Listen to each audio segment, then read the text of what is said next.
ছোট গল্পের আসরে সবাইকে স্বাগতম।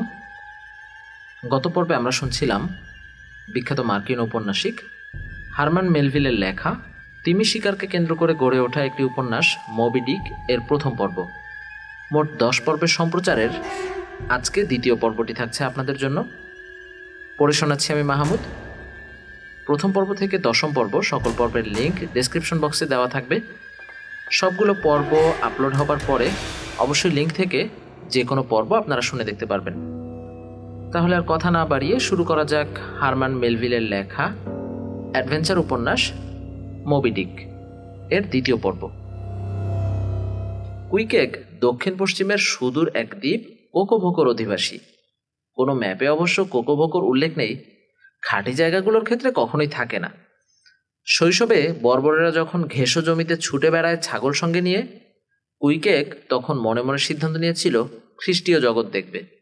ওর বাবা ছিল গোত্রপ্রধান, রাজা, চাচা ছিলেন প্রধান পুরোহিত, খালারাও সব অজেয় বীরের স্ত্রী। ওর শিরায় ছিল রাজকীয় রক্ত, কিন্তু সম্ভবত শৈশবের ইচ্ছের তাড়না সেই রক্তকে কর্তৃত্বলোভী হয়ে উঠতে দেয়নি। একদিন এক জাহাজ ভিড়ল ওর বাবার উপকূলে। খ্রিস্টানদের দেশে যাবার জন্য জাহাজে উঠতে চাইল কুইকেক, কিন্তু অনুমতি মিলল না জাহাজ কর্তৃপক্ষের তরফ থেকে। এলো স্বয়ং রাজা, তবুও কোনো লাভ হলো না। কুইকেক ততক্ষণে বদ্ধপরিকর। দ্বীপের অদূরে রয়েছে এক প্রণালী, জাহাজকে তার ভেতর দিয়েই যেতে হবে। প্রণালীর এক পাশে প্রবাল প্রাচীর, আর এক পাশের স্থলভূমিতে জঙ্গলে পরিণত হয়েছে গরান গাছে। পানির মাঝ পর্যন্ত নেমে যাওয়া সেই জঙ্গলে কেন লুকিয়ে রেখে অপেক্ষা করতে লাগলো কুইকেক। জাহাজ আসতেই এক লাথিতে কেন ডুবিয়ে দিয়ে ঝাঁপিয়ে পড়ল ও জাহাজের পাশে। শেকল বেয়ে ডেকে উঠে চেপে ধরল রিং বোল্ট। বলল, কেটে টুকরো টুকরো করলেও নড়তে রাজি নয় ও। পানিতে ফেলে দেওয়ার ভয় দেখালো ক্যাপ্টেন। খোলা কবজির ওপর খঞ্জর উঁচিয়ে রইল, কিন্তু কুইকেক রাজার ছেলে, ভয় পাওয়া তো দূরের কথা, চোখের পাতাও কাঁপল না। সত্যিকারের এই জেদ দেখে শেষ পর্যন্ত নরম হলো ক্যাপ্টেন। বলল, নিজের বাড়ির মতোই জাহাজটার যেখানে খুশি ঘুরতে পারে ও। কিন্তু ক্যাপ্টেনের কেবিন দেখার সৌভাগ্য ওর কখনোই হলো না। সবাই মিলে ওকে লাগিয়ে দিল নাবিকের কাজে। ধীরে ধীরে একজন হোয়েলম্যানে পরিণত হলো কুইকেক। হারপুন ছোড়া শিখল। এসব নিয়ে ওর মনে কোনো অপমান বোধ নেই। লালন করছে ও গোপন একটাই ইচ্ছে, সেটা পূরণ হলেই হলো। ওর দেশবাসী এমনিতেই সুখী, তবু খ্রিস্টানদের শিক্ষায় শিক্ষিত হয়ে তাদের আরও সুখী করতে চায় ও। কিন্তু হোয়েলম্যানদের সঙ্গে মিশতে মিশতে ধাক্কা খেল কুইকেক। দেখল খ্রিস্টানেরাও হতে পারে দুর্দশাগ্রস্ত আর শয়তানের শিরোমণি। বন্দরে জাহাজ ভেড়ার পর নিউ বেডফোর্ড এসে পুরো হতাশ হয়ে পড়ল ও। মনে মনে সিদ্ধান্ত নিল খ্রিস্টান হওয়ার আর প্রয়োজন নেই, মরবে ও একজন বিধর্মী হিসেবেই। এভাবেই একজন মূর্তি পূজারী এখনও বাস করছে খ্রিস্টানদের মাঝে, পড়ছে তাদের পোশাক, বলার চেষ্টা করছে তাদেরই অর্থহীন ভাষা। জানতে চাইলাম আগামীতে কি করতে চায় ও। কুইকেক বলল, সাগরে যাবে তিমি শিকার করতে। উৎফুল্ল হয়ে বললাম, এখান থেকে ন্যান্টাকেটে যাব আমি। তিমি শিকারীদের রওনা দেওয়ার জন্য ওটাই সবচেয়ে ভালো বন্দর। আমার দুহাত জড়িয়ে কুইকেক জানালো, আমার সঙ্গে ও যাবে ন্যান্টাকেটে, উঠবে একই জাহাজে, পাহারা দেবে একই প্রহরে, খাবে পাশাপাশি বসে, অর্থাৎ ও পেতে চায় আমার সার্বক্ষণিক সঙ্গ। খুশি মনেই রাজি হলাম আমি। কুইকেক একজন অভিজ্ঞ হারপুনার, আমার মতো নতুন লোককে ওর অভিজ্ঞতা অনেক সাহায্য করবে। পাইপে শেষ টান দেওয়ার সঙ্গে সঙ্গে শেষ হলো ওর গল্প। কয়েক মুহূর্ত পর দুজনেই তলিয়ে গেলাম গভীর ঘুমে। পরদিন সকালে, সোমবার, এমবামিং করা মাথাটা এক নাপিতকে গছিয়ে বিল মিটিয়ে দিলাম আমাদের দুজনের। কুইকেকের সঙ্গে আমার বন্ধুত্ব হয়েছে দেখে মালিক সহ মজা পেল সরাইখানার সবাই। ন্যান্টাকেটগামী স্কুনার দ্য মস এসে গেছে। একটা ঠেলা গাড়ি ভাড়া করে তাতে জিনিসপত্র চাপিয়ে রওনা দিলাম আমরা। ঘাড় ঘুরিয়ে পথচারীরা বারবার দেখলো আমাদের। তাদের দেখার বস্তু অবশ্য কুইকেক নয়। নরখাদক নিউ বেডফোর্ডে অনেক দেখা যায়, কোনো শ্বেতাঙ্গের সঙ্গে যে নরখাদকের সম্পর্ক গড়ে উঠতে পারে এটা তাদের ধারণার বাইরে। অবশেষে টিকিট কেটে মালপত্র সহ নিরাপদে উঠে পড়লাম স্কুনারে। কিছুক্ষণের মধ্যেই পাল উঠল। জাহাজ ধীরে ধীরে এগিয়ে চলল আকুসনেট নদী দিয়ে।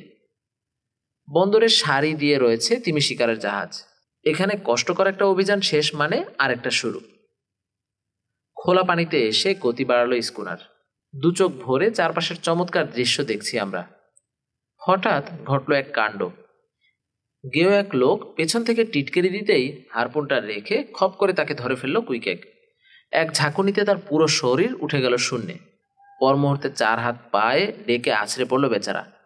যেন কিছুই হয়নি এমন ভাব করে পেছন ফিরে পাইপ ধরালো কুইকেক। কয়েকটা টান দিয়ে বাড়িয়ে দিল আমার দিকে। Captain, captain! এক দৌড়ে অফিসারের কাছে গিয়ে দাঁড়ালো লোকটা। ক্যাপ্টেন, ওটা একটা শয়তান। হ্যালো স্যার, কুইকেকের দিকে এগিয়ে এসে চেঁচালো ক্যাপ্টেন। জানেন, লোকটাকে আপনি প্রায় মেরে ফেলতে যাচ্ছিলেন। ও কি বলছে? আমার দিকে ফিরল কুইকেক। বলছে ওই লোকটাকে তুমি খতমের জোগাড় করেছিলে। খতম? বিরক্তিতে বেঁকে গেল ওর মুখ। কুইকেক পুচকে মাছ মারে না, মারলে তিমি মারে, তিমি। শুনুন, গর্জে উঠল ক্যাপ্টেন, আবার এই ধরনের আচরণ দেখলে আপনাকে আমি খুন করব। ক্যাপ্টেনের কথা শেষ হতে না হতেই প্রধান পালের প্রচণ্ড টানে দুভাগ হয়ে গেল ওয়েদার শিট। জাহাজ কাত হয়ে হুড় হুড় করে পানি উঠতে লাগলো ডেকের পেছন দিকে। ছিটকে নদীতে গিয়ে পড়ল গেও লোকটা। ছুটোছুটি শুরু হয়ে গেল যাত্রীদের মধ্যে। একটু বিচলিত না হয়ে নিষ্কম্প হাতে শিটটা নিয়ন্ত্রণে এনে ফেলল কুইকেক। বন্ধ হলো জাহাজের লাফালাফি। এবারে কোমর থেকে ঊর্ধ্বাংশের পোশাক খুলে ফেলে ঝাঁপিয়ে পড়ল খরস্রোতা নদীতে। কেটে গেল দারুণ উত্তেজনার কয়েকটা মিনিট। কুইকেক ভেসে উঠলে দেখা গেল তার এক হাতে ঝাপটে ধরা একটা অচেতন শরীর। বোট নামিয়ে উদ্ধার করা হলো দুজনকেই। খানিক পরেই জ্ঞান ফিরল গেও লোকটার। ক্যাপ্টেন নিজে এসে ক্ষমা চাইল কুইকেকের কাছে। ওই মুহূর্তে থেকে জড়িয়ে গেলাম ওর সঙ্গে। জীবন বাজি রাখাই বীরত্ব, সমাজের মহৎ প্রতিষ্ঠানগুলোর দৃষ্টিতে মেডেল পাবার দাবিদার কিনা সেই সম্বন্ধে কুইকেক সম্পূর্ণ অসচেতন। শরীর থেকে লবণ ধুয়ে ফেলার জন্য ও কেবল চাইল পরিষ্কার পানি। ধোয়া মোছার পালা শেষ হতেই শুকনো কাপড় পরল কুইকেক। তারপর বুলওয়ারকে হেলান দিয়ে পাইপ ধরালো ধীরে সুস্থে। যাত্রাপথে উল্লেখযোগ্য আর কিছুই ঘটল না। নিরাপদে ন্যান্টাকেট বন্দরে এসে ভিড়ল স্কুনার। ন্যান্টাকেট, ম্যাপ খুলে দেখুন পৃথিবীর একেবারে কোণে জায়গাটা অবস্থিত। চারপাশে শুধু বালি আর বালি। অঞ্চলটা নাকি আবিষ্কার করেছে রেড ইন্ডিয়ানরা। কিংবদন্তি আছে প্রাচীনকালে উপকূল ভাগে ছো মেরে ইন্ডিয়ান একটি শিশুকে ধরে উড়ে গিয়েছিল এক ঈগল। কাঁদতে কাঁদতে বাবা মা দেখল ঈগলের নখরে ঝুলতে ঝুলতে বিশাল জলরাশির ওপর দিয়ে তাদের প্রাণপ্রিয় বাচ্চা চলে গেল দৃষ্টিসীমার বাইরে। ক্যানুতে করে তারা বেরিয়ে পড়ল সেদিক লক্ষ্য করে। বিপজ্জনক এক অভিযান শেষে এখানে এসে খুঁজে পেল শিশুটির কঙ্কাল। সৈকতে জন্মগ্রহণ করলে সাগরের প্রতি আকর্ষণ জন্মাবে, এ আর আশ্চর্য কি? প্রথমে সৈকতে কাঁকড়া ধরল ন্যান্টাকেটাররা। সাহস একটু বাড়তে লাগলেই জাল দিয়ে ধরতে লাগলো ম্যাকরেল। তারপর নৌকো নিয়ে এগোলো কড মাছ ধরার জন্য। সবশেষে জাহাজের বহর নিয়ে বেরিয়ে পড়ল পৃথিবীর জলভাগ আবিষ্কারের নেশায়। বাইবেলের ভাষায় ন্যান্টাকেটাররা জাহাজে করে একাই গিয়েছিল সাগরে। হ্যাঁ, সাগরই হয়ে উঠেছিল তাদের ঘরবাড়ি। যা কিছু ব্যবসা বাণিজ্য তাও সাগরেই। সাগরই হয়ে উঠল তাদের জীবিকা। লুকোয় তারা ঢেউয়ের আড়ালে, প্রয়োজনে ঢেউয়ের মাথায় ওঠে, ঠিক যেমন শ্যামোয়া শিকারীরা ওঠে আল্পসে। বহু বছর তারা মাটির সংস্পর্শে আসেনি, ফলে শেষমেশ যখন এলো সব কিছুই মনে হলো অদ্ভুত। তাই দিনের বেলা মাটির উপরে থাকলেও রাত নামার সঙ্গে সঙ্গে নৌকো ভাসালো তারা। স্থলভাগের দৃষ্টিসীমা থেকে মুছে যেতে থাকলো তাদের নৌকো। পাল গুটিয়ে শুয়ে পড়ল ন্যান্টাকেটাররা। তাদের বাড়ির নিচ দিয়ে ছুটে গেল সিন্ধু ঘটক আর তিমির দল। আমরা যখন বন্দরে নামলাম সন্ধ্যা প্রায় ঘনিয়ে এসেছে, সুতরাং খেয়ে দিয়ে শুয়ে পড়া ছাড়া আজ আর কিছু করার নেই। আসার সময় স্পাউটার ইনের মালিক বলে দিয়েছে তার কাজিন হোসিয়া হাসির সরাইখানায় যেতে। ট্রাইপডস এর চাউডার স্যুপ নাকি বিখ্যাত। ঠিকানা মিলিয়ে খুঁজে বের করে ফেললাম ট্রাইপডস ইন। গাড়ি বারান্দায় দাঁড়িয়ে একজন কর্মচারীকে গালি দিচ্ছে হলুদ গাউন পরা, হলুদ চুলের এক মহিলা। আহত চোখের মতোই লাল একটা বাতি দুলছে তার মাথার ওপর। এসো কুইকেক, বললাম আমি, ইনি নিশ্চয়ই মিসেস হাসি। ধারণা আমার মিথ্যে নয়। রাতের খাবার আর থাকার জায়গা চাই শুনে আপাতত লোকটাকে রেহাই দিয়ে ছোট্ট একটা ঘরে আমাদের নিয়ে গেলেন মহিলা। টেবিলে বসিয়ে দিয়ে জানতে চাইলেন ক্ল্যাম না কড। কড আবার কিরকম ম্যাডাম, জানতে চাইলাম আমি। ক্ল্যাম না কড, একই ভঙ্গিতে পুনরাবৃত্তি করল মহিলা। রাতের খাবার হিসেবে ক্ল্যাম? এই তীব্র ঠান্ডায় আপনি আমাদের ক্ল্যাম দিতে চান? মিসেস হাসি, ঠান্ডা যে আরও বেড়ে যাবে। ইতোমধ্যে মহিলা আবার গালি দিতে শুরু করেছে সেই কর্মচারীকে। হাবভাবে মনে হলো আমার কথাগুলোর মধ্যে শুধু ক্ল্যাম শব্দটাই তার কানে গেছে। রান্নাঘরের দরজার সামনে গিয়ে দুজনের জন্য ক্ল্যাম বলে ভিতরে চলে গেল মিসেস হাসি। কুইক এগ, বললাম আমি, এক ক্লামে দুজনের হবে তো? রান্নাঘর থেকে ভেসে আসা গন্ধে মনে হলো না যে খাবারটা খুব একটা সুবিধার হবে, কিন্তু ধোয়া ওঠা চাউডার সামনে এনে ধরতে ধারণাই বদলে গেল। হেজেলনাটের মতো ছোট ছোট শামুক, শিপ বিস্কুটের গুঁড়ো আর লবণে জর্জরিত শুয়োরের মাংসের সঙ্গে মেশানো হয়েছে পরিমাণ মতো মাখন, মরিচ আর লবণ। যাত্রার ফলে এমনিতেই খিদে লেগেছিল, তাই সুস্বাদু চাউডারের বাটি দেখতে দেখতেই শূন্য হয়ে গেল। মাছ জাতীয় খাবার পেয়ে বহুদিন পর তৃপ্তির সঙ্গে খেলো কুইক এগ। আমার মাথায় ততক্ষণে দোলা দিয়েছে মিসেস হাসির বলা দ্বিতীয় পদটা। হ্যাঁ, ওটাও পরীক্ষা করে দেখতে হবে। রান্নাঘরের দিকে খানিকটা এগিয়ে গিয়ে জোরে বললাম, কড। তারপর ফিরে এসে বসে রইলাম চুপচাপ। কয়েক মিনিট পর ভেসে এলো ভিন্ন ধরনের একটা গন্ধ। বেশি অপেক্ষা করতে হলো না, আমাদের সামনে সাজিয়ে দেয়া হলো ধুমায়িত কড চাউডার। ট্রাইপডস এর মতো মাছ জাতীয় খাবার সম্ভবত আর কোথাও পাওয়া যায় না। এখানকার পাত্রে সব সময় গরম হচ্ছে চাউডার। সকালের নাস্তায় চাউডার, দুপুরে চাউডার, রাতেও তাই। সরাইখানার সামনের অংশটা বোঝাই হয়ে আছে শামুকের খোলায়। মিসেস হাসির গলায় ঝুলছে কডের ভার্ট্রিব্রার একটা মালা। হোসিয়া হাসির অ্যাকাউন্ট খাতাটা বাঁধানো হাঙরের চামড়ায়। এখানকার দুধেও মাছ মাছ গন্ধ কেন বুঝতে পারছিলাম না। এক সকালে ব্যাপারটা পরিষ্কার হয়ে গেল। দেখি মাছ খাচ্ছে মিস্টার হাসির গরু। যাই হোক, খাবার শেষে একটা বাতি দিয়ে মিসেস হাসি বলে দিল শোয়ার জন্য আমাদের কোন দিকে যেতে হবে। কুইকে কেবল ওপরতলার দিকে পা বাড়িয়েছে। ওকে বাধা দিয়ে হারপুনটা চাইল মহিলা। কোনো বোর্ডারকে সে হারপুন নিয়ে ঘরে যেতে দেয় না। কেন, বললাম আমি। সব জাত হোয়েলম্যানই সঙ্গে হারপুন রাখে, এতে অসুবিধাটা কোথায়? অসুবিধা আছে, বলল মহিলা। জিনিসটা বিপজ্জনক। বছর চারেক আগে এক নাবিক মারা গিয়েছিল নিজেরই হারপুনে বিদ্ধ হয়ে। তারপর থেকে আর কাউকে সঙ্গে হারপুন রাখতে দেয়নি। মিস্টার কুইকেক, আপনার অস্ত্রটা দিন, আগামীকাল সকালেই পেয়ে যাবেন। তা ভালো কথা। সকালে কি খাবেন আপনারা, ক্ল্যাম না কড? দুটোই, জবাব দিলাম আমি। আর স্বাদ বদলের জন্য গোটা দুই সেকা হেরিংও দিবেন। বিছানায় শুয়ে শুয়ে আগামীকালের পরিকল্পনা স্থির করতে লাগলাম আমরা। কুইকেক বলল সে ইয়োজো মানে ওর নিগ্রো দেবতার সঙ্গে গত কয়েকদিন ধরে পরামর্শ করেছে। ইয়োজো বলেছে কোন জাহাজে যাত্রা করব সেটা বাছার ভার পুরোপুরি আমার উপর ছেড়ে দিতে হবে। কুইকেক সঙ্গে যেতে পারবে না। হাজার কথা বোঝালেও দেবতাকে অমান্য করবে না কুইকেক। তাই পরদিন সকালে বেরিয়ে পড়লাম। আজ আবার ও রোজা অর্থাৎ উপবাস করছে। সারাদিন বসে থাকবে ইয়োজোকে নিয়ে, প্রয়োজনে আরও পরামর্শ করবে। অনেক খুঁজে পেতে 3 বছরের জন্য অভিযানে যাবে এমন 3টে জাহাজ বের করলাম আমি। ডেভিল ড্যাম, টিটবিট আর পেকোড। ভালো করে দেখে শুনে মনে হলো পেকোডই হবে আমাদের উপযুক্ত জাহাজ। বুড়ো ক্যাপ্টেন পেলেগ অনেক দিন পর্যন্ত এটার চিফমেট ছিল, এখন প্রধান মালিকদের একজন। আমি যে এই জাহাজে যেতে চাই তা বলার জন্য মালিকদের কাউকে খুঁজতে লাগলাম কোয়ার্টার ডেকে। প্রথমটায় কাউকে দেখতে পেলাম না। তারপর চোখে পড়ল মূল পালের পেছন দিকে রাইট হোয়েলের চোয়ালে নির্মিত অদ্ভুত চেহারা এক তাঁবু। ভেতরে উকি দিতেই এক বুড়োকে দেখতে পেলাম। বুড়োর শরীর আর 10টা নাবিকের মতোই পেশিবহুল, পরনে ভারী নীল পাইলট ক্লথ। মুখের খুদে খুদে অসংখ্য কুঞ্চন কঠোর সব অভিযানের স্বাক্ষর বহন করছে। আপনি কি পেকোডের ক্যাপ্টেন? তাঁবুর দরজায় গিয়ে দাঁড়ালাম আমি। ধরো আমি যদি পেকোডের ক্যাপ্টেন হই, তার কাছে তোমার কি প্রয়োজন? জানতে চাইল বুড়ো। আমি এই জাহাজে যাবার কথা ভাবছিলাম। ভাবছিলে? ভাবছিলে তাই না? তুমি তো ন্যান্টাকেটার নও, এই ধরনের জাহাজে গেছো কখনো? না স্যার, কখনো যাইনি। যতদূর মনে হচ্ছে হোয়েলিং সম্বন্ধে কিছুই জানো না তুমি। হ্যাঁ, কিছুই না স্যার, কিন্তু আশা করি খুব শীঘ্রই শিখে নিতে পারবো। ব্যবসায়ীদের জাহাজে অনেকবার গেছি, আমার মনে হয়। ব্যবসায়ী জাহাজের নিকুচি করি, ওই কথা আমার সামনে আর কখনো বলবে না। ব্যবসায়ী জাহাজ, ওসব জাহাজে গেছো বলে মনে মনে খুব বুঝি গর্ব অনুভব করো? যত সব। তা এতদিন ব্যবসায়ী জাহাজেই গেছো যখন, এবার হোয়েলিং শিপে যেতে চাও কেন? ব্যাপারটা সন্দেহজনক, তাই না? একসময় তো জলদস্যু ছিলে, তাই না? লুটে নিয়েছো তোমার শেষ ক্যাপ্টেনের সর্বস্ব। ঠিক কি না?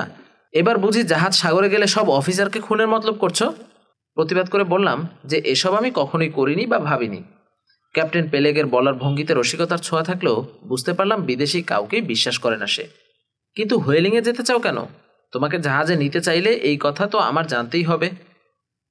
তাহলে শুনুন, আমি দেখতে চাই হুয়েলিং জিনিসটা কেমন, পৃথিবীটাও ভালো করে দেখতে চাই আমি। হুয়েলিং দেখতে চাও? হ্যাঁ। ক্যাপ্টেন আহাবকে দেখেছো কখনো? ক্যাপ্টেন আহাবকে, স্যার? যা ভেবেছিলাম, ক্যাপ্টেন আহাবই এই জাহাজের ক্যাপ্টেন। তাহলে তো ভুল করে ফেলেছি। এতক্ষণ ধরে ভাবছি আমি বুঝি ক্যাপ্টেনের সঙ্গেই কথা বলছি। এতক্ষণ ধরে তুমি কথা বলেছ ক্যাপ্টেন পেলেগের সঙ্গে। এই জাহাজটা আমার, আর নাবিক জোগাড় থেকে শুরু করে এটাকে অভিযানের উপযুক্ত করে রাখার দায়িত্ব ক্যাপ্টেন বিলদাদের। আমরা দুজনেই পেকোডের প্রধান অংশীদার এবং এজেন্ট। যাকে যা বলছিলাম, ক্যাপ্টেন আহাবকে অবশ্যই দেখবে। বেচারের কেবল একটা পাই আছে। কি বলতে চান স্যার? আর একটা পাখি তিমিতে নিয়ে গেছে? তিমিতে নিয়ে গেছে? ইয়াং ম্যান, কাছে এসো। ওই পা শুধু নিয়ে যায়নি, চিবিয়ে গিলে ফেলেছে পৃথিবীর সবচেয়ে বড় স্পার্ম তিমি। আহারে! ক্যাপ্টেন আহাবের জন্য ক্যাপ্টেন পেলেগের অনুভূতি আমার হৃদয় ছুঁয়ে গেল। বললাম, কিভাবে জানবো স্যার নির্দিষ্ট কোনো তিমির এত হিংস্রতা থাকতে পারে? তবু ছোট্ট এই দুর্ঘটনা হয়তো তিমির ব্যাপারে সিদ্ধান্ত নিতে অনেক সাহায্য করবে আমাকে। মনটা তোমার খুবই নরম, ইয়াং ম্যান। তুমি কি সত্যি সাগরে গিয়েছিলে কখনো? সত্যি করে বলো তো। স্যার, জবাব দিলাম আমি, আপনাকে তো বলেছি বোধহয় 4 বার আমি সাগরে গেছি ব্যবসায়ী জাহাজের। থামো! নিষেধ করেছি না ব্যবসায়ী জাহাজের কথা আমার সামনে বলতে? একটা বোঝাপড়া হওয়া উচিত তোমার সঙ্গে। হুয়েলিং কেমন জিনিস সেটার একটা আভাস তো দিলাম, তারপরও যেতে চাও? চাই স্যার। খুব ভালো কথা, কিন্তু তুমি তো শুধু হুয়েলিংই দেখতে চাও না, পৃথিবীটাকেও দেখতে চাও। যাও, ওই ওয়েদারবোর উপর দিয়ে একটা উকি দিয়ে এসে আমাকে বলো কি দেখলে। কয়েক মুহূর্ত তাকিয়ে রইলাম হতভম্ব হয়ে। ক্যাপ্টেন পেলেক কি সত্যি এটা বলছে নাকি রসিকতা করছে? কিন্তু না, ভালো করে তাকিয়ে দেখলাম ক্যাপ্টেনের মুখে রসিকতার কোনো চিহ্ন নেই। একটা উকি দিয়ে ফিরে এলাম আমি। কি দেখলে? জিজ্ঞেস করলো পেলেক। এমন কিছু নয়, জবাব দিলাম আমি। শুধু পানি আর পানি, দিগন্ত প্রায় দেখাই যায় না, তবে একটা ঝড় আসছে মনে হয়। তাহলে পৃথিবীর আর কি দেখার আশা করো তুমি? কেপ হর্নের ওপারে গিয়ে নতুন কিছু? পৃথিবী তো এখান থেকেই দেখা যাচ্ছে। বোকা বনে গেলাম, কিন্তু তিমি শিকার অভিযানে যেতেই হবে আমাকে। আর যেতে হলে পেকোডের চেয়ে ভালো জাহাজ সম্ভবত আর নেই। মনের কথা খুলে বললাম পেলেককে। নাছরবান্দা ভাব দেখে শেষমেশ আমাকে জাহাজে নিতে রাজি হলো বুড়ো। তাহলে তো এখনই তোমাকে দিয়ে কিছু কাগজপাতি সই করিয়ে নিতে হয়। চলো। আমাকে পথ দেখিয়ে নিয়ে গেল একটা কেবিনে। দেখা হলো অদ্ভুত চেহারার ক্যাপ্টেন বিলদাদের সঙ্গে। বয়স 60-এর কম নয়, বাড়তি এক বিন্দু চর্বি নেই শরীরের কোথাও। ক্যাপ্টেন পেলেগের মতোই এখন নাবিকের জীবন থেকে অবসর নিয়েছে সে। বসে বসে হিসাবপাতি দেখে। একেবারে কেবিন বয় হিসেবে জীবন শুরু করে পর্যায়ক্রমে হারপুনার, বোট হেডার, চিফ মেট, ক্যাপ্টেন এবং শেষে জাহাজের মালিক হয়েছে ক্যাপ্টেন বিলদাদ। ধার্মিক কিন্তু কঠিন প্রাণ, একটা পয়সা বাজে খরচ হতে দেয় না। সে হয়তো চলে এই দর্শনে যে মানুষের ধর্মজীবন এক জিনিস আর বাস্তব জগৎ সম্পূর্ণ আলাদা ব্যাপার। জাহাজে প্রত্যক্ষভাবে কাজ করার সময় সে ছিল একজন কঠোর টাস্কমাস্টার। নাবিকদের নাকি এতই খাটিয়ে নিত যে অভিযান শেষে তীরে নেমে প্রায় সবাইকেই যেতে হতো হাসপাতালে। নাকের ওপর চশমা লাগিয়ে প্রকাণ্ড একখানা বই পড়ছেন ক্যাপ্টেন বিলদাদ। শরীর সম্পূর্ণ সোজা, উবু বা কুজো সে কখনোই হয় না। লোকে বলে কোটের ঝুলে ধুলো লাগার ভয়ে। বিলদাদ, চেঁচিয়ে উঠল ক্যাপ্টেন পেলেক। আবার ওটা নিয়ে বসেছ? হ্যাঁ, বলি গত 30 বছর ধরে তো ওই ধর্মশাস্ত্রই পড়ছ, বুঝেছ কিছু? দীর্ঘদিন ধরে এসব খোঁচা মারা কথা শুনে অভ্যস্ত, তাই জবাব দেওয়ার প্রয়োজনীয়তাও অনুভব করল না বিলদাদ। কিন্তু আমাকে দেখে জিজ্ঞাসু চোখ তুলে তাকালো সে পেলেগের দিকে।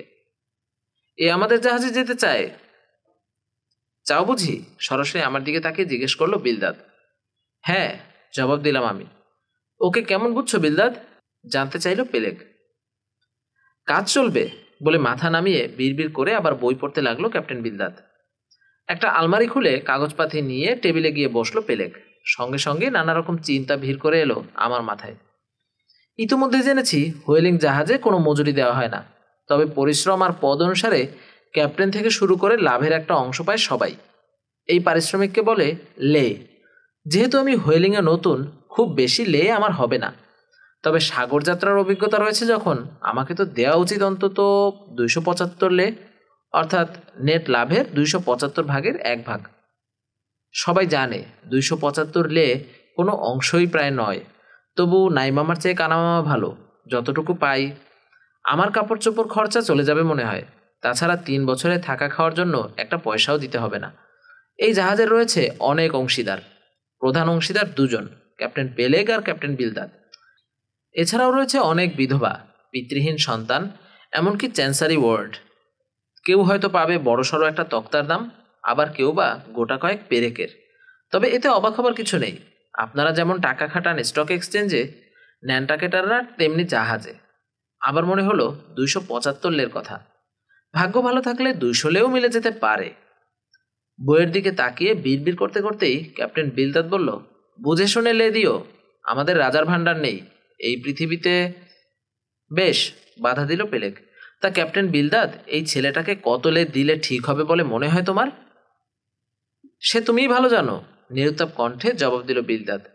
777 লে খুব বেশি হবে না, কি বলো? তুমি একটা যাচ্ছে তাই বিলদাদ, চেঁচিয়ে উঠল পেলেক। ছেলেটাকে ডোবাতে চাও? এর চেয়ে নিশ্চয়ই অনেক বেশি পাবে সে। 777, চোখ না তুলেই বলল বিলদাদ। আমি ওকে 300 দিতে চাই, শুনতে পেয়েছ? 300 লে।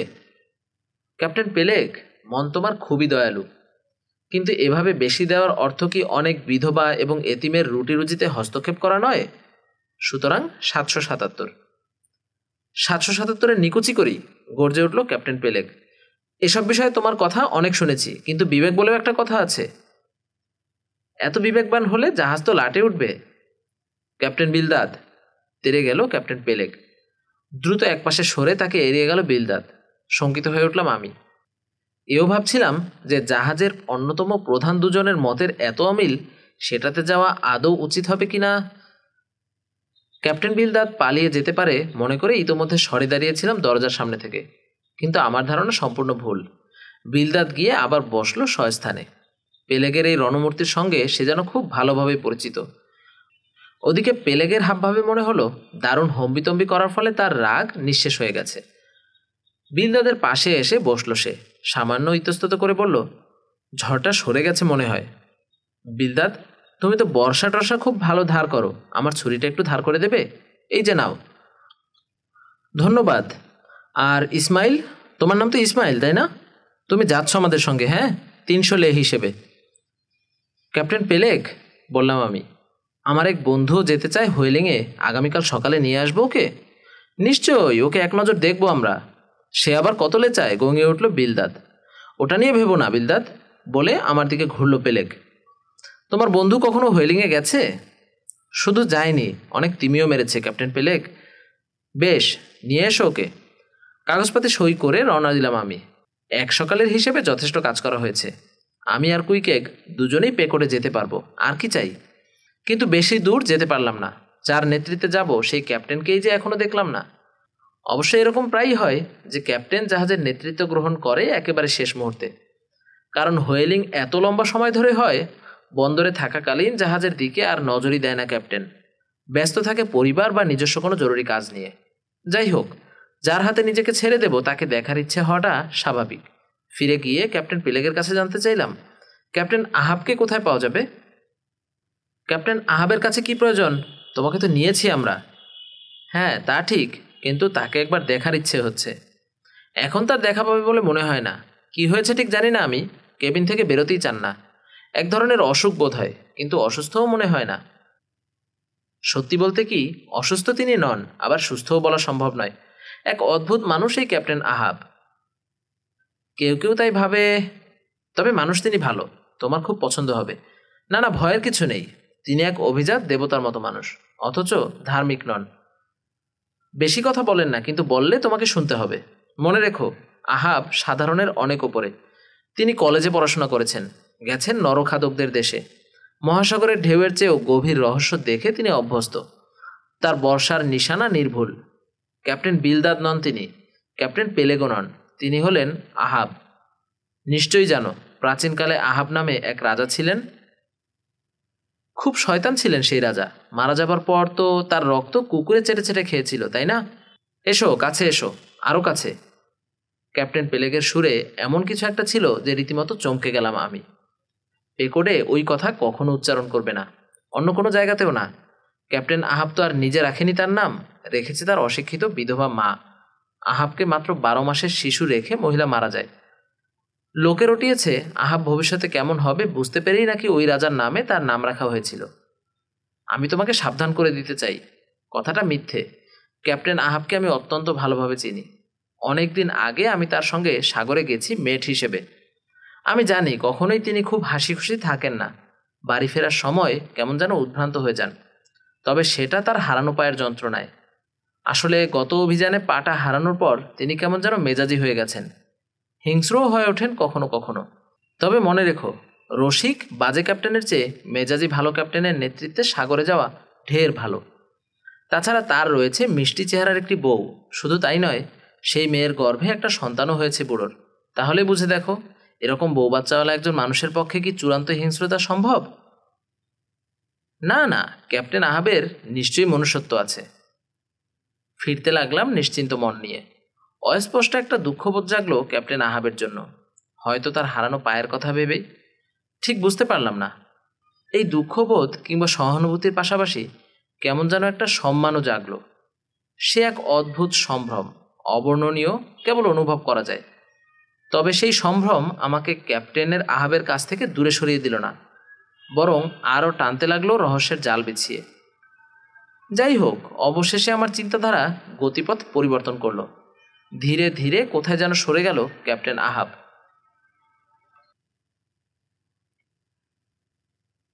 কুইকেগের উপোস যেহেতু সারাদিন চলবে, রাত নামার আগে ওকে বিরক্ত করব না বলে ঠিক করলাম। কারো ধর্মীয় আচার অনুষ্ঠান যত হাস্যকরই হোক না কেন, সম্মানের চোখেই দেখি আমি। আমাদের খ্রিস্টানদের এসব ব্যাপারে দৃষ্টিভঙ্গি বদলানোই উচিত। অন্য ধর্মের লোকেরা তাদের আচার নিয়ে কিছুটা পাগলামি করে বলেই যে আমরা তাদের চেয়ে ভালো, এটা ভাবা ঠিক নয়। ওই যে কুইকেগ, ওর ইয়োজো আর উপোস নিয়ে পাগল হয়ে উঠেছে, কিন্তু তাতে কি হয়েছে? কুইকেগ ওর ধর্ম নিয়ে তৃপ্ত। অন্য ধর্মের হাজার কিছু হলেও ওকে বিশ্বাস থেকে নড়ানো যাবে না, সুতরাং ও থাকুক ওর ধর্ম নিয়ে। দয়াময় ঈশ্বর সব ধর্মের জন্যই সদয় হন, কারণ সবারই মাথার নাটবল্টু ঢিলে হয়ে গেছে, সুচিকিৎসা প্রয়োজন। সন্ধ্যার দিকে ওর উপোস এতক্ষণে শেষ হয়ে গেছে ভেবে উপরতলায় গিয়ে ধাক্কা দিলাম দরজায়। কোনো জবাব নেই। খোলার চেষ্টা করলাম, কিন্তু দরজা ভেতর থেকে বন্ধ। চাবির ফুটোয় মুখ লাগিয়ে নরম করে ডাকলাম, কুইকেগ, আমি ইসমাইল। কোনো সারা শব্দ নেই। দীর্ঘ সময় ওকে একা রেখে গেছি, মৃগীতে আক্রান্ত হতে পারে। চাবির ফুটোয় চোখ লাগালাম, কিন্তু দরজার অবস্থানটা এতই বিশ্রী, খাটের পায়ার দিক এবং খানিকটা দেওয়াল ছাড়া আর কিছুই দেখতে পেলাম না। তবে দেয়ালের গায়ে হারপুনের কাঠের হাতলটা হেলান দেয়া দেখে খুবই অবাক হলাম। হারপুন তো মহিলা নিয়ে গিয়েছিল গতকাল। যাই হোক, হারপুন যখন আছে, আশেপাশে কুইকেগও আছে নিশ্চয়ই। কুইকেগ, কুইকেগ। এবারও কোনো সারা শব্দ নেই। নিশ্চয়ই কিছু একটা হয়েছে। দরজাটা ভাঙার চেষ্টা করলাম, পারলাম না। নিচতলায় ছুটে গেলাম, একজন পরিচারিকার সঙ্গে দেখা হতে তাকেই খুলে বললাম ব্যাপারটা। চেঁচিয়ে উঠল সে, এরকমই কিছু একটা সন্দেহ করেছিলাম আমি। সকালে নাস্তার পর বিছানা গোছাতে গিয়ে দেখি দরজা বন্ধ, ভিতরে কোনো শব্দ নেই। এখন পর্যন্ত একই অবস্থা। ম্যাডাম, মিস্ট্রেস, খুন, মিসেস হাসি, মৃগী, চিৎকার করতে করতে রান্নাঘরের দিকে ছুটে গেল সে। পেছনে পেছনে আমি। বেরিয়ে এলো মিসেস হাসি, এক হাতে রাই সর্ষের পাত্র, আরেক হাতে ভিনেগারের শিশি। উড হাউস থেকে দরজা ভাঙার মতো কিছু একটা আনুন। খালি হাতেই উপরতলার দিকে ছুটলাম আমি। কি ব্যাপার বলুন তো? কুড়াল আনুন, আগে দরজা ভাঙি, ঈশ্বরের দোহাই, আপনারা ততক্ষণে ডাক্তার ডেকে আনুন। আমার দরজা ভাঙবেন? ভিনেগারের শিশি নামিয়ে রেখে খপ করে আমার একটা হাত ধরে ফেলল মহিলা। কি ব্যাপার বলুন তো? যথাসম্ভব ঠান্ডা মাথায় সংক্ষেপে ঘটনাটা বললাম তাকে। আত্মহত্যা করেছে, চেঁচিয়ে উঠল মহিলা। আবার সেই ঘটনা ঘটল? হায় হায় রে, আমার সরাইখানা সর্বনাশ করেছে। এখনই একজন পেইন্টার ডেকে আনো, সাইনবোর্ড দিয়ে লিখে দেয়া যাক, আত্মহত্যা প্রবন্ধের প্রবেশ নিষেধ, গাড়ি বারান্দায় ধূমপান নিষিদ্ধ। দরজা ভাঙতে যেতেই ছুটে এসে আমাকে বাধা দিল মহিলা। না, সরাইখানার সর্বনাশ আমি করতে দেব না। মাইলখানেক দূরে এক মিস্ত্রি আছে, তালা খুলতে হলে তাকে ডেকে আনুন। থামুন, আমার কাছে একটা চাবি আছে। এখানে লাগবে মনে হয়। চাবি ঢুকিয়ে মোচড় দিল মহিলা, কিন্তু দরজা খোলার কোনো নাম নেই। ভাঙতে হবে। পেছনে সরে গেলাম আমি। হাত চেপে ধরে আবার বাধা দিল মহিলা, কিন্তু কোনো বাধা মানলাম না। সোজা ছুটে গিয়ে প্রচণ্ড ধাক্কা দিলাম সর্বশক্তি দিয়ে। সশব্দে খুলে গেল দরজা। প্লাস্টারের কণা ছুটে গেল চারদিকে। ঘরের ঠিক মাঝখানে মাথায় ইয়োজোর মূর্তি রেখে উবু হয়ে বসে আছে পাথরের মতো নিশ্চল কুইকেক। কুইকেক, কাছে গিয়ে বললাম আমি, এসব কি হচ্ছে? উনি কি সারাদিন এভাবেই বসে আছেন? অবাক হলো মহিলা, কিন্তু কুইকেকের মুখ থেকে কোনো কথা বের করা গেল না। একবার মনে হলো অবস্থান বদল করানোর জন্য ওকে ধাক্কিয়ে ফেলে দেই। এভাবে এক নাগারে 8-10 ঘন্টা কি মানুষ বসে থাকতে পারে? পেটেও তো কিছু পড়েনি। মিসেস হাসি, বললাম আমি, বুঝতেই পারছেন ও বেঁচে আছে। দয়া করে যান, ব্যাপারটা আমি দেখছি। মহিলা চলে যাবার পর দরজাটা বন্ধ করে দিয়ে কুইকেককে একটা চেয়ারে বসাবার চেষ্টা করে ব্যর্থ হলাম। কোনো কথাও বলল না, এমনকি আমার দিকে তাকালো না পর্যন্ত ও। ভেবে অবাক হলাম, এটাই কি ওদের উপবাসের নীতি? উপসের সময়টা কি ওরা এভাবেই বসে থাকে? তাহলে থাকুক, সময় পেরিয়ে গেলেই অবস্থান বদলাবে। ঈশ্বরকে অশেষ ধন্যবাদ, ওদের রমজান মাত্র একদিনের জন্য আসে। খেতে গেলাম নিচে। সদ্য তীরে আসা কিছু নাবিক জুড়ে দিয়েছে তাদের অভিযানের গল্প। প্রায় 11টা পর্যন্ত সেই গল্প শুনে উঠলাম আমি। উপরে যেতে যেতে ভাবলাম, এতক্ষণে নিশ্চয়ই কুইকেকের উপবাস শেষ হয়েছে। কিন্তু না, যেভাবে দেখে গিয়েছিলাম অবিকল সেভাবেই আছে। 1 ইঞ্চিও নড়েনিও। বেশ বিরক্তই লাগলো এবার। একটা কাঠের টুকরো মাথায় নিয়ে সারাদিন এভাবে ঠায় বসে থাকার কোনো মানে হয়? ঈশ্বরের দোহাই কুইকেক, উঠে কিছু মুখে দাও, অনাহারে তো মারা পড়বে। কিন্তু কুইকেক ঠোঁটও নাড়ালো না। ওর ব্যাপারে হতাশ হয়ে ঘুমাবো বলেই ঠিক করলাম। মোমবাতি নিভিয়ে শুয়ে পড়লাম। কিন্তু বেশ কিছুক্ষণ দু চোখের পাতা এক করতে পারলাম না। মাত্র 4 ফুট দূরে অনাহারী একজন লোক সারাদিন ধরে বসে আছে অতি কষ্টকর এক আসনে। এটা জানলে কি ঘুম আসা সম্ভব? তবু ঘুম এলো। সকালে ঘুম ভাঙতে দেখি তখনও একইভাবে বসে আছে কুইকেক। কেউ যেন মেজের সঙ্গে ওকে সেটে দিয়েছে গ্লু দিয়ে। কিন্তু সূর্যের প্রথম রশ্মি জানালা দিয়ে ঢুকতেই উঠে পড়ল ও। ওর অনাহার ক্লিষ্ট মুখে ঝলমল করছে অদ্ভুত এক আনন্দ। সারাদিন সারা রাত অনর বসে থাকায় খিল ধরা পায়ে কিছুক্ষণ খোঁড়ালো কুইকেক। তারপর আমার কপালে কপাল ঠেকিয়ে জানালো যে ওর উপবাস শেষ হয়েছে। বিছানা ছেড়ে কাপড় পরলাম আমি। উপবাসের সময় মিসেস হাসির যে ক্ষতি হয়েছে, সব রকম চাউডারের কয়েকটা বাটি দিয়ে তা পুষিয়ে দিল কুইকেক। অবশেষে হ্যালিব্যাটের কাঁটায় দাঁত খুঁড়তে খুঁড়তে পেকোটে যাবার জন্য বন্দরের উদ্দেশ্যে রওনা দিলাম আমরা। জাহাজের কাছে যেতেই তাঁবু থেকে বের হয়ে ক্যাপ্টেন পেলেক বলল, কাগজপত্র না দেখালে কোনো নরখাদককে জাহাজে উঠতে দেবে না সে। কিসের কাগজ ক্যাপ্টেন পেলেক, জানতে চাইলাম আমি। মানে আমি বলতে চাইছি, জবাব দিল সে, ওকে কাগজ দেখাতে হবে। ও যে ধর্মান্তরিত হয়েছে তার কাগজ, বলল ক্যাপ্টেন বিলদাদ। কুইকেক তো ফার্স্ট কংগ্রিগেশনাল চার্চের সদস্য। মানে তুমি বলতে চাও কোলম্যানের মিটিং হাউসের? অত শত জানি না, ফার্স্ট কংগ্রিগেশনাল চার্চের সদস্য, ব্যাস। ভাওতাবাজি ছাড়ো, চেঁচিয়ে উঠল ক্যাপ্টেন বিলদাদ।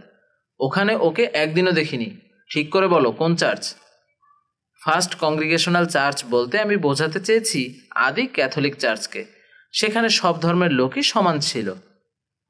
বেশ বেশ, মাঝখান থেকে বলে উঠল ক্যাপ্টেন পেলেক, তোমার কুয়ো হোক না কি যেন নাম, ওকে জাহাজে আসতে বলো। হাতে তো বিরাট একখানা হারপুন দেখছি। তা কুয়ো হোক, হোয়েল বোটের মাথায় উঠেছ কখনো? গেঁথেছ কোনো মাছকে? এক লাফে বুলো আঁকে উঠল কুইকেক। আরেক লাফে গিয়ে পড়ল পাশে বাঁধা একটা হোয়েল বোটের উপর। চেঁচিয়ে বলল, ওই যে আলকাতরার ফোঁটাটা দেখা যাচ্ছে, ওটা তিমির চোখ। ক্যাপ্টেন বিলদাদের কাঁধের ওপর দিয়ে ছুটে গেল হারপুন। ডেক পেরিয়ে অদৃশ্য করে দিল আলকাতরার ফোঁটা। ওই যে, হেসে উঠল কুইকেক, তিমি মারা গেছে। বিলদাদ, তাড়াতাড়ি কাগজপত্র নিয়ে এসো, বলল ক্যাপ্টেন পেলেক। এই কুয়ো হোককে আমাদের জাহাজে নিতেই হবে। আমরা ওকে 90 লে দেব। আজ পর্যন্ত ন্যান্টাকেটের বাইরে কোনো হারপুনার এত পায়নি। 2 ক্যাপ্টেনের সঙ্গে কেবিনে গেলাম আমরা। কুইকেকের কাগজ তৈরি হতে বেশি দেরি লাগলো না।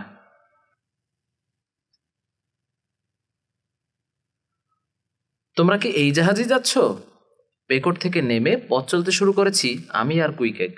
হঠাৎ এক অপরিচিত লোক আমাদের দিকে ছুড়ে দিল এই প্রশ্ন। পরনে রংজলা জ্যাকেট আর ট্রাউজার্স, সারা মুখে বসন্তের দাগ। তোমরা এই জাহাজেই যাচ্ছ? আবার প্রশ্ন করল সে। মানে, তুমি পেকোডের কথা বলছো? তাকে ভালো করে এক নজর দেখার জন্য বললাম আমি। হ্যাঁ, পেকোড। হ্যাঁ, এইমাত্রই কাগজপাতি সই করে এলাম। ওখানকার কিছু মনে ধরেছে? কি মনে ধরবে? যাকে, তোমাদের হয়তো ওই জিনিসটাই নেই। অনেকেরই থাকে না, না থাকাই ভালো। মন হলো কোনো গাড়ির পঞ্চম চাকার মতো। কি আজে বাজে বকছ, বললাম আমি। তার রয়েছে বিরাট মন। কুইকেক, চলো। এই লোক সম্ভবত পাগলাগারদ থেকে এসেছে, এমন কারো কথা সে বলছে যাকে আমরা চিনি না। ঠিক, বলল আগন্তুক। পুরনো বজ্রকে তোমরা এখনো দেখোনি। পুরনো বজ্রটা কে? ক্যাপ্টেন আহাব, মানে আমাদের পেকোডের ক্যাপ্টেন। আমাদের বুড়ো নাবিকদের অনেকেই তাকে ওই নামে ডাকে। তোমরা এখনো তাকে দেখোনি, তাই না? না, দেখিনি। সে নাকি অসুস্থ, তবে শিগগিরই ভালো হয়ে যাবে। ভালো হয়ে যাবে? হেসে উঠল আগন্তুক। ক্যাপ্টেন আহাব যদি ভালো হয়, আমার বাম হাতটাও ভালো হয়ে যাবে। তার সম্বন্ধে কতটুকু জানো তুমি? তার আগে বলো, ওরা তোমাকে কতটা জানিয়েছে? এমন কিছু নয়, কেবল শুনলাম সে একজন ভালো তিমি শিকারী আর ভালো ক্যাপ্টেন। সত্যি, দুটো কথাই সত্যি। তবে এটা নিশ্চয়ই বলেনি যে কয়েক বছর আগে কেপ হর্নে ক্যাপ্টেন আহাব 3 দিন 3 রাত পড়েছিল মরার মতো। বলেছে শান্তার বেদির সামনে স্প্যানিয়ার্ডদের সঙ্গে ভয়াবহ সেই সংঘর্ষের কথা। জানো না রূপালী লাউয়ের খোলে তার থুথু ফেলার কথা? ভবিষ্যৎবাণী অনুসারে গত অভিযানেই তার পা হারানোর কথা। এসব কিছুই শোনোনি, কিছুই জানো না। জানবেই বা কীভাবে? ন্যান্টাকেটের কেউই জানে না। তবে পা হারানোর কথাটা খুব সম্ভব শুনেছ। এটা অনেকেই জানে যে ক্যাপ্টেন আহাবের একটা মাত্র পা। অন্য পাটা চিবিয়ে খেয়ে ফেলেছে প্রকাণ্ড এক স্পার্ম হোয়েল। শোনো, বললাম আমি, যেসব বিষয় নিয়ে এতক্ষণ বকবক করলে সেসবের কিছুই আমি জানি না, আর জানবার ইচ্ছেও নেই। যতদূর মনে হচ্ছে তোমার মাথার বেশ কয়েকটা নাটবোল্ট ঢিলে হয়ে গেছে।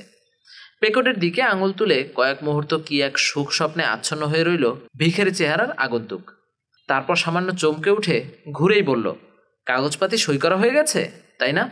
বেশ, যা সই হয়ে গেছে তা তো হয়েই গেছে। যা হয়নি তা হবে, হয়তো শেষমেশ হবেও না। নিশ্চয়ই অনেক নাবিক যাবে এবার। ঈশ্বর তাদের করুণা করুন। ঈশ্বরের আশীর্বাদ বর্ষিত হোক তোমাদের উপর। তোমাদের দেরি করিয়ে দেওয়ার জন্য দুঃখিত। দেখো, বললাম আমি, যদি বলার মতো কিছু থাকে তাহলে বলে ফেলো। ধোঁকা দেওয়ার চেষ্টা করে কোনো লাভ হবে না। তোমার কথা বলার ধরন খুব ভালো লাগলো। এরকম স্পষ্ট কথা বলতে পারে এমন কারো পেকোডে যাওয়া উচিত। জাহাজে ওঠার পর সবাইকে জানিয়ে দিও আমি ওদের সঙ্গে এবার অভিযানে নামবার সিদ্ধান্ত নিয়েছি। তা তোমার নামটা কি? জিজ্ঞেস করলাম আমি। এলিজা। এলিজা? হাঁটতে হাঁটতে ভাবলাম আমি। আমরা দুজনেই যে যার মতো মন্তব্য করছিলাম লোকটা সম্পর্কে। একসময় আমরা একমত হলাম লোকটা একটা প্রতারক, আমাদের ভয় দেখাবার চেষ্টা করছিল। কিন্তু কিছুদূর এগোবার পর একটা বাঘ ঘুরতে গিয়ে দেখি অনেকটা দূরত্ব বজায় রেখে পেছনে পেছনে আসছে এলিজা। কুইকেককে এই ব্যাপারে কিছুই জানালাম না। দেখা যাক লোকটা একই বাঘ নেয় কিনা। নিল। ভেতরে ভেতরে উদ্বিগ্ন হয়ে উঠলাম। লোকটা আমাদের অনুসরণ করছে, কিন্তু অনেক ভেবেও অনুসরণের কোনো কারণ খুঁজে পেলাম না। তার বলা রহস্যময় কথাগুলো মনে পড়ে গেল একে একে। কেপ হর্নে ক্যাপ্টেন আহাবের দীর্ঘ অচেতনতা, রূপালী লাউয়ের খোল, স্প্যানিয়ার্ডদের সঙ্গে সংঘর্ষ, গতকাল বলা ক্যাপ্টেন পেলেগের কথাগুলো মনে পড়ল। পরীক্ষা করে দেখতে হবে এলিজা সত্যিই অনুসরণ করছে কিনা। রাস্তা পেরিয়ে হাঁটতে লাগলাম উল্টো দিকে। পাশ কাটিয়ে চলে গেল এলিজা। আমাদের লক্ষ্য করেছে বলে মনে হলো না। বুকের ওপর থেকে যেন পাথর নেমে গেল। এলিজা সত্যিই একটা প্রতারক, ভাবলাম আবার। দিন দুয়েকের মধ্যেই সাড়া পড়ে গেল পেকোডে। পুরনো পাল মেরামত করা হলো, নতুন পাল এলো, এলো ক্যানভাস, দড়াদড়ি। ক্যাপ্টেন পেলেগ তাঁবু ছেড়ে বেরোয় না বললেই চলে। কর্মচারীদের ওপর তার তীক্ষ্ণ নজর।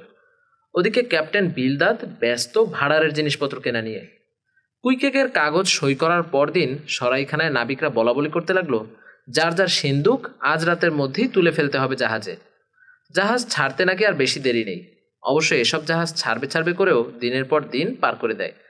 তবে এই দেরি ইচ্ছাকৃত নয়। দূর সাগরে দীর্ঘ অভিযানের জন্য কত জিনিস যে লাগে। শুধু বসবাসের জন্যই লাগে বিছানা, সসপ্যান, ছুরি, কাঁটা চামচ, বেলচা, চিমটে, গামছা, আরও নানা টুকিটাকি। এছাড়াও রয়েছে হোয়েলিংয়ের 100 রকম জিনিস। শেষ সময় দেখা যায় প্রয়োজনীয় কোনো জিনিস সঙ্গে নেওয়া হয়নি। মহাসাগরে নেই কোনো মনোহরী দোকান, ব্যাংকার, ডাক্তার বা রুটিওয়ালা, তাই সাথে নিতে হয় বাড়তি জিনিস। বাড়তি নৌকো, বাড়তি কাষ্ঠদণ্ড, বাড়তি রশি, বাড়তি হারপুন, বাড়তি আরও অনেক কিছু। কেবল বাড়তি ক্যাপ্টেন আর বাড়তি জাহাজ নেওয়া অসম্ভব। আমরা ন্যান্টাকেটে আসার সময়ই পেকোডে ভাড়ারের জিনিস নেওয়া প্রায় শেষ হয়েছিল। কিন্তু শুধু গরুর মাংস, পাউরুটি, পানি, জ্বালানি, লোহার আংটা, পেরেক নিলেই তো চলবে না। জাহাজে লাগে নির্দিষ্ট জিনিসের বাইরে ছোট বড় আরও অনেক কিছু। যেখানে যেটা প্রয়োজন সেটার দিকে নজর রাখতে ক্যাপ্টেন বিলদাদের বৃদ্ধা বোনের কোনো জুড়ি নেই। এখনই হয়তো তাকে দেখা যাবে স্টুয়ার্ডের জন্য এক বয়ম আচার হাতে, আবার একটু পরেই হয়তো পালকের কলম নিয়ে দেখা যাবে চিফমেটের ডেস্কের জন্য। এমনকি পিঠে বাত হয়েছে এমন কারোর জন্য পশমে কাপড় নিতেও ভুল হয় না বুড়ির। পেকোডের সবাই অযথাই তাকে আন্টি চ্যারিটি বলে ডাকে না। প্রিয় ভাইটির সাহায্যে লাগে এমন কাজ করতে ক্লান্তি নেই আন্টি চ্যারিটির। বোনের জন্য ক্যাপ্টেন বিলদাদ খুবই উপকৃত হয়, আর এই উপকার করার ফলে বোনের হাতে আসে $10-20। গতকালই তো এক হাতে একটা তেল তোলার হাতা, আরেক হাতে একটা তিমি মারার বর্ষা নিয়ে কি ব্যস্তই না ছিল বুড়ি। ক্যাপ্টেন পেলেগো তাঁবুর ভেতর বার করছিল নাবিকদের গালি দিতে দিতে। প্রস্তুতির এই দিনগুলোতে আমি আর কুইকেক প্রত্যেক দিন আসি আর জানতে চাই ক্যাপ্টেন আহাবের সংবাদ। বারবার শুনি একই জবাব। ক্রমেই আরোগ্য লাভ করছে ক্যাপ্টেন, যে কোনো দিন এসে উপস্থিত হবেন ডেকে। এখন ভাবলে অবাক লাগে যে মানুষ খোলা সাগরে জাহাজের একনায়ক বিশেষ, তাকে এক নজরও না দেখে আমি পেকোডে যেতে রাজি হয়েছিলাম কিভাবে। আসলে মানুষ যখন ভুল করেছে বলে সন্দেহ করে, তখন ভুলটা চাপা দেওয়ার জন্য ব্যস্ত হয়ে ওঠে। সেই সময় ক্যাপ্টেন আহাব সম্বন্ধে আমার প্রশ্নগুলো ছিল নিছক প্রশ্নই। গভীরভাবে মাথা ঘামাবার চেষ্টা করিনি। অবশেষে একদিন ঘোষণা দেওয়া হলো আগামীকাল কোনো এক সময় জাহাজ অবশ্যই ছাড়বে। সুতরাং পরদিন বেশ সকাল সকালে রওনা দিলাম আমি আর কুইকেক। আমরা যখন জেটিতে পৌঁছলাম তখন প্রায় 6টা বাজে। কুয়াশাচ্ছন্ন উষা ধূসর চাদর বিছিয়ে রেখেছে চারপাশে। ওই দেখো কয়েকজন নাবিক দৌড়াচ্ছে, বললাম আমি কুইকেককে। জাহাজ মনে হয় সূর্য উঠলেই ছাড়বে, চলো চলো। থামো, একটা স্বর ভেসে এলো পেছন থেকে। আমাদের দুজনের কাঁধে হাত রেখে অদ্ভুত চোখে চেয়ে রয়েছে এলিজা। জাহাজে উঠতে যাচ্ছ? হাত সরাও, বললাম আমি। ভাগো এখান থেকে, শরীর ঝাঁকালো কুইকেক। তোমরা তাহলে জাহাজে যাচ্ছ না? হ্যাঁ, আমরা জাহাজেই যাচ্ছি, বললাম আমি। কিন্তু যাই বা না যাই তাতে তোমার কি? দেখো মিস্টার এলিজা, তুমি কিন্তু অন্যের ব্যাপারে বড় বেশি নাক গলানো শুরু করেছ। তাই বুঝি? আমি খেয়াল করিনি। চলো কুইকেক, এর মাথাটা পুরোপুরি গেছে। শোনো, কয়েক ধাপ এগোতেই পেছন থেকে ডাকলো এলিজা। এগো কুইকেক, ওর কথায় কান দিও না। দ্রুত এসে আবার আমার কাঁধে হাত রাখলো এলিজা। খানিক আগে কয়েকজন নাবিকের মতো লোককে জাহাজের দিকে যেতে দেখেছ? সাধারণ এই প্রশ্ন কেমন যেন চমকে দিল আমাকে। বললাম, হ্যাঁ, 4 কি 5 জন লোক ছিল। তবে এত কুয়াশা ছিল সে সময়, কোনো ব্যাপারে নিশ্চিত হওয়া অসম্ভব। কুয়াশা, ঘোর কুয়াশা, বলল এলিজা। আবার এগোলাম আমরা। আবার এসে আমার কাঁধে হাত রাখলো সে। দেখো আর কোথাও তাদের খুঁজে পাও কিনা। খুঁজবে? কাদের খুঁজব? সুপ্রভাত সুপ্রভাত, পেছনে সরে যেতে যেতে বলল এলিজা। আমি সাবধান করে দিতে চাচ্ছিলাম তোমাদের। মনে কিছু করো না, খুব কুয়াশা পড়েছে আজ, তাই না? বিদায়। শিগগির বোধ হয় আর দেখা হবে না তোমাদের সঙ্গে। তবে মহা সেই বিচারক ডেকে পাঠালে ভিন্ন কথা। আবল তাবল বকে অবশেষে আমাদের রেহাই দিল সে। পেকোডে বিরাজ করছে নীরের স্তব্ধতা। কোথাও কেউ নেই। কেবিনের প্রবেশপথ ভেতর থেকে বন্ধ। ফোরকাসলে গিয়ে একটা আলো দেখতে পেয়ে নিচে নেমে গেলাম আমরা। দুটো সিন্দুকের উপর উপুর হয়ে শুয়ে গভীর ঘুমে অচেতন জ্যাকেট পরা বুড়ো এক মাল্লা। ওই নাবিকগুলো গেল কোথায় কুইকেক? বললাম আমি মাল্লাটার দিকে চেয়ে। কিন্তু হাবভাবে নাবিকগুলোকেও দেখেছে বলে মনে হলো না। পুরো ব্যাপারটাকে আমি চোখের ভুল হিসেবেই ধরে নিতাম, যদি না এলিজা ওই প্রশ্নটা করত। যাই হোক, জোর করে মনটা ওদিক থেকে সরিয়ে রসিকতা করে কুইকেককে বললাম, অযথা দাঁড়িয়ে না থেকে মাল্লাটার ওপরে বসাই ভালো। ঘুমন্ত লোকটা নিতম্বে হাত দিল, যেন পরীক্ষা করে দেখছে জায়গাটা নরম কিনা। তারপর সোজা বসে পড়ল নিরীহ মুখ করে। হায় ঈশ্বর, ওখানে বসো না কুইকেক। খুব সুন্দর আসন, ঠিক আমাদের দেশের মতো। ওঠো কুইকেক, ওই দেখো কত কষ্ট করে শ্বাস নিচ্ছে লোকটা। তুমি ভারী মানুষ, বেচারের মুখটা তো ভর্তা হয়ে যাবে। তাড়াতাড়ি ওঠো, নাহলে ছিটকে ফেলে দেবে তোমাকে। কিন্তু অবাক ব্যাপার, এখনো জাগছে না কেন? উঠে গিয়ে মাল্লাটার মাথার কাছে বসে পাইপ ধরালো কুইকেক। আমি বসলাম তার পায়ের কাছে। শুরু হলো আমাদের যৌথ ধূমপান। কুইকেক বলল, ওদের দেশে কোনো সোফা বা গদিমরা চেয়ার নেই। নিচু বংশের লোককে খাইয়ে দাইয়ে মোটা করা হয় আসন হিসেবে ব্যবহার করার জন্য। বসে বসে খেয়ে তারা আলসেও হয় চূড়ান্ত। কারো আসনের প্রয়োজন হলে তাদের কয়েকটাকে কিনে নিয়ে যায় বাড়িতে। সত্যিকারের আসনের তুলনায় এগুলোকে স্থানান্তরের ঝামেলা নেই বললেই চলে। তাছাড়া একটা সোফা যেখানে সেখানে নিয়ে যাওয়াও যায় না। কিন্তু ওদের দেশে এমনকি জলাভূমির পাশের স্যাঁতস্যাঁতে জায়গাতেও আরামে বসার কোনো অসুবিধা নেই। নিজে বা কাউকে দিয়ে একটা আসনকে ডেকে আনলেই হলো। লোকটার গায়ের উপর দিয়েই পাইপ হস্তান্তরের মাধ্যমে ধূমপান চলছিল আমাদের। ছোট্ট জায়গাটা ধোঁয়ায় ভরে যাওয়াতে ফোঁসফোঁস করতে লাগলো বুড়ো মোল্লা। খানিক পর উঠে বসলো চোখ রগড়াতে রগড়াতে। বলল, এই কে তোমরা? এই জাহাজেরই নাবিক, জবাব দিলাম আমি। তা জাহাজটা ছাড়বে কখন বলতে পারো? ও, তোমরা তাহলে এই জাহাজেই যাচ্ছ? আজই ছাড়বে? গত রাতে তো ক্যাপ্টেন এসেছিল ডেকে। কোন ক্যাপ্টেন? আহাব? তাছাড়া আবার কে? আরও প্রশ্ন করতে যাচ্ছিলাম আহাব সম্বন্ধে, এমন সময় একটা শব্দ ভেসে এলো ডেকের দিক থেকে। ওই যে স্টারবাক, বলল মাল্লাটা। খুব ভালো চিফমেট, ধার্মিক, প্রাণবন্ত। এবার যেতে হবে। দ্রুত ডেকের দিকে এগোলো সে, পেছন পেছন আমরা। ইতোমধ্যে চারপাশে ছড়িয়ে পড়েছে সূর্যের সোনালি আলো। দুজন তিনজন করে এসে উপস্থিত হতে লাগলো নাবিকরা। রিগাররা ব্যস্ত হয়ে পড়ল দড়িদড়া নিয়ে। ওদিকে টুকিটাকি জিনিস আনা অব্যাহত রয়েছে। বাইরে এত হইচই, অথচ তখনও কেবিন থেকে বেরোয়নি ক্যাপ্টেন আহাব। অবশেষে ধীরে ধীরে জেটি ত্যাগ করলো পেকোট। তখন দুপুর। শেষ মুহূর্তে একটা হুয়েল বোটে করে আন্ট চ্যারিটি নিয়ে এলো সেকেন্ড মেটের জন্য একটা নাইট ক্যাপ আর স্টুয়ার্ডের জন্য একটা বাড়তি বাইবেল। এখনও ক্যাপ্টেন আহাবের কোনো পাত্তা নেই। সবাই বলছে ক্যাপ্টেন কেবিনে আছে। অবশ্য এই মুহূর্তে ক্যাপ্টেনের প্রয়োজনীয়তা নেই। ব্যবসায়ী জাহাজগুলোতে নোঙর তোলার অনেক পরেও ক্যাপ্টেনের দেখা পাওয়া যায় না। তখন কেবিন টেবিলে বসে সে গল্পগুজব করে তীরের বন্ধুবান্ধবের সঙ্গে। ক্যাপ্টেন পেলেগ আর ক্যাপ্টেন বিলদাদের যৌথ নেতৃত্বে এগিয়ে চলল পেকোট। স্টার্নে দাঁড়িয়ে আছি আমি। হঠাৎ তীব্র একটা ধাক্কা অনুভব করলাম পাছায়। তাকে অবাক হয়ে দেখি ক্যাপ্টেন পেলেগ তার পা টেনে নিচ্ছে। ওটাই আমার জীবনের প্রথম লাথি খাওয়া। এভাবেই বুঝি ব্যবসায়ী জাহাজে হাত গুটিয়ে বসে থাকা হয়? গর্জে উঠল সে। ঝাঁপিয়ে পড়ো, কাজে ঝাঁপিয়ে পড়ো সবাই। নির্বিচারে ডানে বামে লাথি চালাতে লাগলো ক্যাপ্টেন পেলেগ। নিশ্চয়ই যথেষ্ট মদ গিলেছে ক্যাপ্টেন, ভাবলাম আমি। বন্দর ছেড়ে বেরোনোর পর জাহাজ থেকে বিদায় নিল আন্ট চ্যারিটি, ক্যাপ্টেন পেলেগ আর ক্যাপ্টেন বিলদাদ।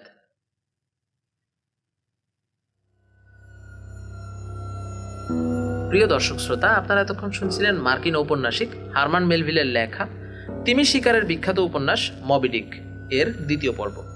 এই পর্বটি ভালো লাগলে অবশ্যই একটি লাইক দিবেন এবং পরবর্তী পর্ব শোনার জন্য চ্যানেল সাবস্ক্রাইব করে রাখবেন এবং নোটিফিকেশন অন করে রাখবেন। খুব শীঘ্রই আবার কথা হচ্ছে মবি ডিক উপন্যাসের তৃতীয় পর্বে। ততদিন সবাই ভালো থাকবেন। টাটা।